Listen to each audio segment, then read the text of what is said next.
우리가 읽은 여호수아, 그러니까 설교가 아닙니다. 그러니까 기본적으로 그러니까 성경 본문에 대한 설교식 해석이 아니라 특강식 접근이라는 것 다시 한번 염두에 두시면서, 선교하는 사람들 중에는 오늘 본문을 근거로 여호수아 행진을 문자적으로 하시는 분들이 있습니다. 그러니까 그분들은 진지하게 오늘 성경에 있는 여호수아 6장의 본문을 가지고 선교지에 가서 특별히 어떤 특정 지역, 사찰이 되었던, 도시가 되었던, 심지어는 공항이 되었던, 마을이 되었던, 학교가 됐던, 타종교 어쨌든 그런 예배 시설을 한 바퀴 삥 돌면서 실제로 이곳이 무너지기를 기도하는 분들이 있습니다.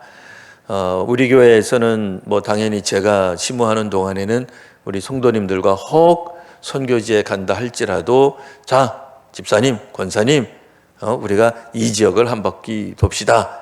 까짓것, 이 태국, 방콕이 하나님의 손 안에 들어가도록 이 지역을 압도하고 있는 거짓 영들이 무너지도록 우리 한번 기도합시다. 걸으면서 합시다. 차 타고 합시다. 한 바퀴 돕시다. 한 적이 없어요. 근데 실제로 이 말씀을 문자적으로 적용하여서 정말로 그렇게 실행하는 분들이 있습니다. 자, 우리가 이 말씀을 과연 그렇게 적용해도 될 것인가? 물론 어떤 도시, 마을, 기관 혹은 어떤 설비 등에 대해 분명히 악한 영이 지배하고 있고 다스리고 있는 어떤 특정 지역, 마을, 나라에 대하여 우리가 하나님의 도성이 임하도록, 하나님의 나라가 임하도록 간구하는 일은 분명히 필요합니다. 분명히 필요하죠. 하지만 오늘날 우리 현대 그러니까 몇몇 기독교 그룹에서 그렇게 하는 겁니다. 그분들이 그러면은 진지하게 안 하느냐? 진지하게 하는 거예요. 진심을 담아서 하는 겁니다. 근데 그렇게 진심을 담아서 하는 것이 그렇게 해도 괜찮겠느냐? 진심을 담아서 하는 한 저는 나쁘다고는 제가 함부로 비판할 수는 없겠습니다.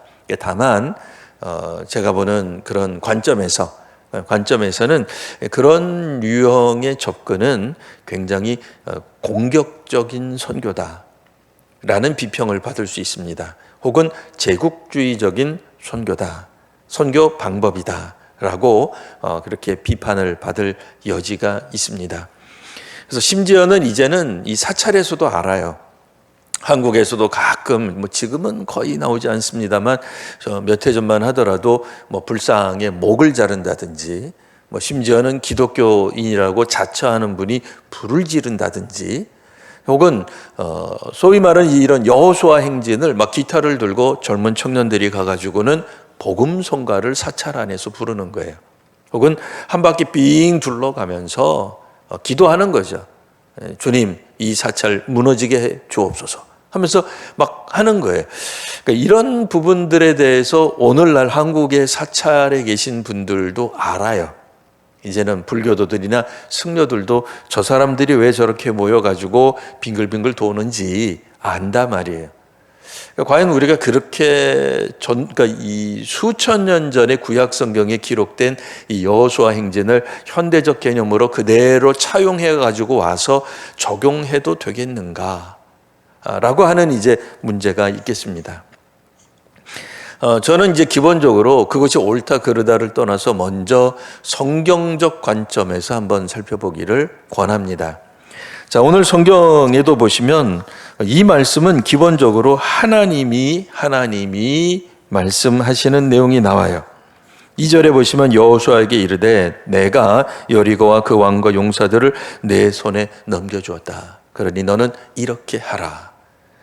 그러니까 소위 말하는 단기 선교 방문팀이 의지를 가지고 이번에는 저 성읍을 내가 한번 영적으로 무너뜨려야 되겠다 결단하고 헌신해서 그 나라, 그 도시, 그 성읍, 그 공동체 조직을 하나님께 올려드리는 게 아니라 하나님의 명령이, 하나님의 선언이 있었다 그 얘기예요. 그러니까 혹시라도 누군가가 나는 이번에 단기팀 가는데 뭐 하나님이 꿈에서 나한테 지시하셨습니다 라고 한다면 뭐 그대로 따라서 해야 되겠죠. 그렇죠? 하나님이 그에게 직접 그 공동체에게 단기 선교팀에게 말씀하셨다면 순종하는 것이 마땅합니다.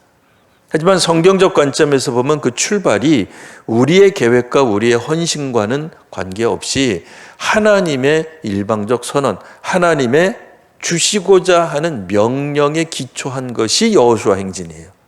우리가 하겠다, 넘어뜨리겠다, 무너져야 된다. 저거는 우상이 가득한 거니까 마땅히 하나님 앞에서 무너져야 될 줄 믿습니다 하면서 나가는 게 아니라는 게 오늘 본문이에요. 어떠세요? 제가 잘못 본 거예요? 성경에 그렇게 써 있잖아요. 자, 그 다음에 뭐 여러 가지 패턴이 나옵니다. 이런 방법, 뭐 일주일 동안 하는 방법 가운데 쭉 있습니다만 마지막 절 보시면 7절에 무장한 자들이 여호와의 궤 앞에서 나아갈지어다. 그럼 이제 단기 선교팀도 무장한 자들이 앞에 가야 돼. 근데 이제 단기 선교팀이 그런 일이 없죠. 무장해서 나가지 않죠. 장기적으로 그러면 있는 선교사나 교회가 이렇게 하느냐? 이렇게 하지 않죠. 왜냐하면 가나안 땅은 기본적으로 가나안 사람들을 내쫓고 그곳에 하나님의 백성들이 들어가 입주하도록 하나님이 디자인하신 거예요. 그렇기 때문에 불가피하게 부딪힐 수밖에 없어. 전쟁할 수밖에 없어. 싸울 수밖에 없습니다. 이거는 영적 전쟁이 아니라 물리적 전쟁이에요. 근데 이거를 마치 영적 전쟁으로 해석한 나머지 단기 선교팀이든 혹은 오래된 교회 현장에 있는 교회들이 자신들의 마을과 공동체와 혹은 집단, 뭐 우리로 말하면 여의도가 이상해. 영적으로 좀 악하잖아요, 여의도가. 여러분 어떠세요? 여러분들이 어느 편에 서 있던 여당이든 야당이든 여의도 보면은 잘하는 것 같아요? 국회 말하는 거예요, 국회. 여의도의 영이 괜찮은 것 같아요? 이상하잖아요. 그러면 어떻게 해야 돼요? 우리 그거 부숴야 되잖아요. 자, 그럼 우리 다음 주부터 우리 당회에서 재직해서 결정한 거예요. 요즘 정치가 이상해. 갑시다. 국회 한 바퀴 도는 거예요. 자, 이튿날 또 한 바퀴 도는 거예요. 7째 날 돌면서 와 하고 마지막에 고함을 질렀어요. 근데 진짜로 국회의사당이 무너졌네. 그러면 이제 우리 보상해야 돼요. 배상해야 됩니다. 왜냐면 우리가 강력하게 역사해서 국회의사당 일부가 무너져 내렸으니 그건 우리 때문에 무너진 거잖아요. 자, 이렇게 우리가 하나님의 능력을 드러내고 또 전투적으로 해야 하는 것인가 하는 이제 그런 문제점들이 있을 수 있습니다. 기본적으로 그 여호수아 행진은 영적 전쟁의 의미보다는 실제적인 어떤 전쟁, 실제적인 가나안 입성과 연관이 되어 있습니다. 게다가 이스라엘 백성들은 여전히 요단은 건넜어도 여리고는 함락 못하겠어요. 이렇게 굉장히 그 움츠러든 마음, 그 이전에 활발했던 활성화됐던 믿음이 송두리째 사라져버린 채 여리고성이 압도된 상태에서 하나님이 하나님의 방법으로 여리고성을 어떻게 점령할지를 계시 혹은 제시하신 거예요. 그러니까 우리가 보기에 마땅히 점령해야 될, 그렇게 말하면 교회 외에 이 세상 전부 다 점령돼야죠. 하나님 나라가 아니니까요. 그러면 이제부터 돌아다니시면서 우리 아파트 이렇게 돌아다니면서 7바퀴 도시고 하면 되나요? 어떻게 해야 돼요, 이제 우리? 그러니까 여호수아 행진을 안 했기 때문에 이 도시가 악한 건가요? 예전에 어떤 시장이 갑자기 서울시를 하나님 앞에 봉헌해가지고 막 난리가 난 적이 있어요. 누구라고 얘기 안 하겠습니다만, 그분이 믿음이 신실하신 분이에요. 나름대로. 그런데 서울특별시 주민으로서 제가 수십 년간 살아왔는데 저한테도 얘기 안 하고 갑자기 서울시를 그분이 하나님 앞에 성시화를 생각했는지 봉헌을 해버리는 거예요. 드리겠다고. 그러니까 우리 기독교인 입장에서는 굉장히 좋고 찬성할 만한 내용이기는 하지만 정말 그런가? 정말 그래도 되는가? 그러니까 오해하시면 안 됩니다. 기본적으로 어떤 도시든 성시화하는 것 자체를 제가 거절하는 게 아닙니다. 성시화하는 거 좋죠. 거룩한 도시로 만들고 온통 그 있는 주민들을 예수 믿게 만들겠다는 게 뭐가 나빠요? 하등 나쁜 게 없습니다. 열심히 전도하겠다는 얘기 아닙니까? 근데 주민들에게 전도하지는 않고 갑자기 도시만 하나님께 올려드리겠다. 그것도 좀 생뚱맞은 것 같아 보이지 않으세요? 그러니까 거기에 무교도 있고, 뭐 불교도도 있고, 뭐 이슬람교도 있고, 뭐 타종교도 있고, 이단들도 있는데 서울시에 사는 이유 하나만으로 몽땅 다 하나님 앞에 올려 봉헌 드릴 수 있는 것인가 하는 문제가 있는 거죠. 현대적 관점에서 보면은 굉장히 그것은 무례한 선교가 될 겁니다. 굉장히 무례한 거죠. 예의 없게 구는 거죠.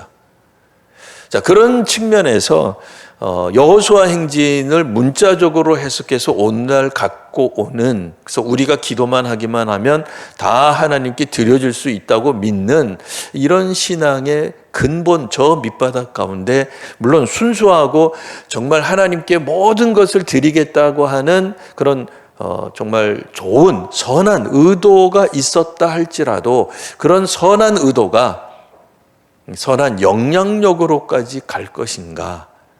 현대인들이 인정할 만한 선교 전략이나 방법으로 우리가 사용할 수 있겠는가에 대한 의문이 들게 됩니다. 기본적으로 이 여호수아 행진을 영적 전쟁으로 보는 분들이 갖는 그런 패턴이기 때문에 우리가 뭐 함부로 뭐 그분들의 신앙이 뭐 옳다 그르다 뭐 이렇게 평가하기는 어렵겠습니다만 적어도 우리 교회에 계신 성도님들은 그런 쪽보다는 좀 다른 방법을 찾는 게 어떨까 싶습니다. 그래서 차제에 이 영적 대결, 소위 말하는 능력 대결이라고 하는 이 선교학 주제가 있습니다. 근데 이 뭐 선교학 주제라 그러니까 우리하고는 거리가 먼 뭐 딴 나라 이야기처럼 들리지만 그렇지 않아요. 능력 대결은 우리 교회 안에서 믿음의 성도님들의 일상 가운데서도 종종 일어나는 어떤 현상들, 우리들이 생각하는 방식들, 그거를 학문적으로 뭐 능력 대결, 뭐 영적 대결 이렇게 정리를 한 것이거든요. 그래서 다음 주에는 능력 대결의 다양한 형태들이 나옵니다.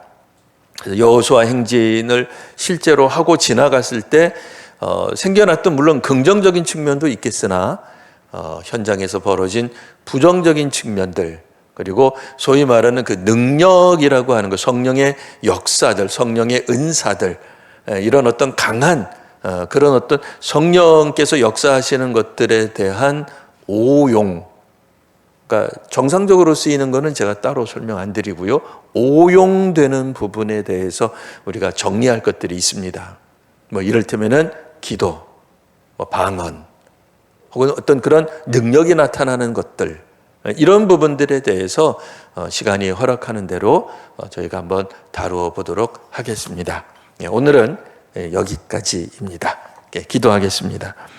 하나님, 저희가 믿지 않는 사람들을 보며, 믿지 않는 공동체를 보며, 믿음이 없는 민족과 나라를 보며 얼마나 애통해하며 하나님 앞에 그 민족이, 그 공동체가, 그 집단이 하나님께 돌아오기를 간절히 사모하는지 잘 압니다.